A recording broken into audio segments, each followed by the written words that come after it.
The Galactic Council chamber fell silent as the emergency beacon's wail echoed. Through the crystalline halls, Ambassador Zekather S3 eyes widened in ancient terror, a fear passed down through generations of his species. The holographic display showed a simple message that made every assembled alien's blood run cold. Terran Guardian Protocol activated. Impossible, whispered High Chancellor Vrim, her tentacles coiling defensively. The humans died out centuries ago. Their world is ash, but Tiberius was very much alive.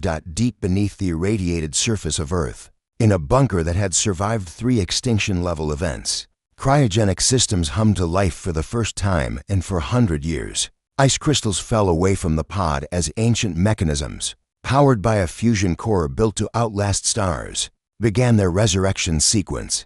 Tiberius opened his eyes to red emergency lighting and the acrid smell of centuries-old air. Recyclers struggling back to life. His muscles screamed as he pulled himself from the pod, each movement a battle against atrophied tissue.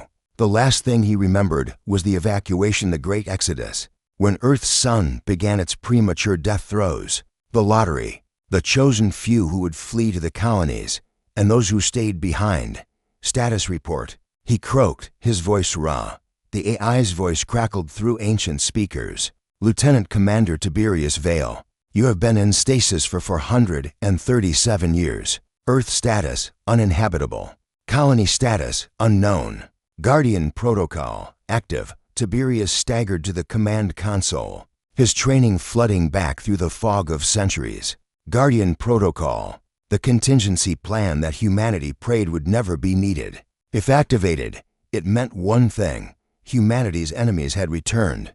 Across the galaxy, the fleets of the Krix Dominion celebrated. They had finally located the last human colony, New Horizon, a small settlement on the outer rim. The humans who survived there had no weapons, no defenses. They were farmers, artists, scientists, pacifists who believed the age of war was over. Imelda stood in the colony's observation deck, watching her daughter play with holographic butterflies, blissfully unaware of the warships entering orbit. She had been born on New Horizon, never knowing Earth except through stories her grandmother told. Stories of a blue world, of guardians who would protect humanity when all seemed lost.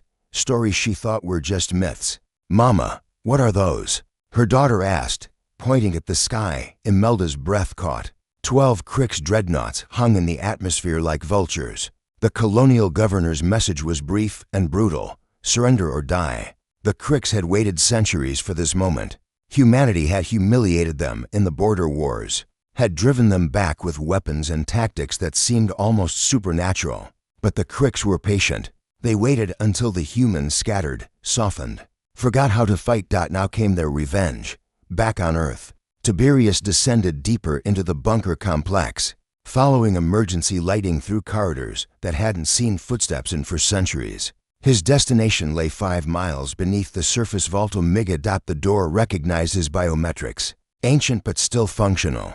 Inside, row upon row of weapons, ships, and armor stood in perfect preservation. But Tiberius walked past all of it to the central platform, where a single suit of armor waited. The Guardian armor, humanity's final masterpiece, built with technology that pushed the boundaries of physics itself. Powered by controlled singularities, armed with weapons that could crack moons. Only 12 had ever been made, worn by humanity's finest warriors. Tiberius had been the youngest Guardian ever selected, and the only one who stayed behind. The armor flowed over him like living metal, interfaces connecting directly to his neural implants. Power surged through him as the suit's systems integrated with his body. The AI's voice was clearer now, resonating through his skull. One Guardian-class warship detected in Vault 7, the Sword of Terra. Operational status, 73%. Destination coordinates, New Horizon Colony. Time to target, 4 hours at maximum fold. Tiberius smiled grimly. Then we have 4 hours to remind the galaxy why they feared us. The Krix commander stood on the bridge of his flagship, watching the pitiful human colony below. No shields, no weapons. It would be a massacre, recorded for all the galaxy to see. A message: this is what happens to humanity, sir. His tactical officer screeched. Fold signature. Something's coming through. Impossible. There are no human warships left. Space tore open like torn fabric. What emerged made the commander's blood freeze in his veins. The ship was smaller than his dreadnought, but it radiated power that made his sensors scream warnings. And the energy signature it matched the legends. The horror stories passed down through Crick's military academies. A guardian had awakened. Tiberius stood in the command throne of the Sword of Terra, his armor interfaced with every system. Through the ship's sensors, he saw the Crick's fleet, saw the colony below, saw Imelda and thousands of others looking up at the sky in terror. All Crick's vessels. He broadcast on all frequencies. This is Guardian Commander Tiberius Veil of Earth. You have 10 seconds to begin retreat maneuvers. The Crick's commander laughed, though it sounded hollow even to his own ears. You're one ship, human. We are 12, then die. What happened next would be recorded in a dozen languages, taught in military academies across the galaxy as both tactical brilliance and a warning. Tiberius didn't fight like the modern galaxy fought, with cautious exchanges of fire from safe distances. He fought like humanity always had, with overwhelming violence and absolute commitment. The Sword of Terra moved faster than should have been possible, armor phasing through conventional shields like they didn't exist. His weapons quantum disruptors, relativistic cannons, and things the galaxy had forgotten were possible tore through the Crick's dreadnoughts like paper. In 90 seconds, 6 dreadnoughts were debris. The remaining ships fled. Imelda watched from the observation deck, tears streaming down her face as the impossible unfolded above. Her daughter tugged her sleeve. "Mama, is that a guardian? Like in Grandma's stories?" "Yes, baby," Imelda whispered. "Yes, it is."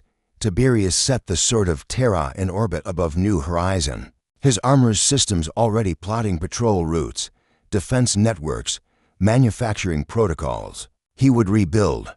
He would train new guardians. He would ensure that humanity never forgot again. The galaxy had thought humanity gone soft. They learned otherwise. The Guardian had awakened, and Earth's children would never be defenseless again.